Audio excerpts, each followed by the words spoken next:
Hi అండి. నాకు ఒక చిన్న డౌట్ ఉంది, అడగనా? వాహనం నడిపే ప్రతి ఒక్కరికి మిమ్మల్ని భార్య పిల్లలు ఉంటారు కదండి, కుటుంబం ఉంటుంది కదండి. కానీ అండి, ఏదన్నా చిన్న విషయం జరగగానే డ్రైవర్దే తప్పు అంటారు కదా. ఎందుకు తప్పండి? డ్రైవర్ కావాలని చంపుతాడా?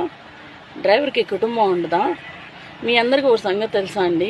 మీరందరూ నిద్రపోయినా సరే మీ గురించి మేలుకుతుండేవాడు ఎవడో తెలుసా అండి? ఒక్క డ్రైవరేనండి మీరు చేరాల్సిన గమ్యానికి, మీరు వెళ్ళాల్సిన గమ్యానికి చేర్చేవాడే డ్రైవరు.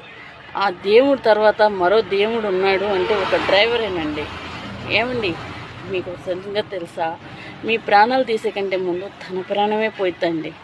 ఎందుకో తెలుసా అండి? ముందుగా చనిపోయేది తనేనండి. తనకి తెలుసు తను చనిపోతాను, ఏదన్నా జరుగుతే అని. కానీ తను చనిపోయే ముందు కూడా ఒక చిన్న ఆలోచన ఉంటుందండి, నేను పోయినా పర్వాలేదు కానీ నా వెనకున్న కుటుంబాలు పోకూడదని.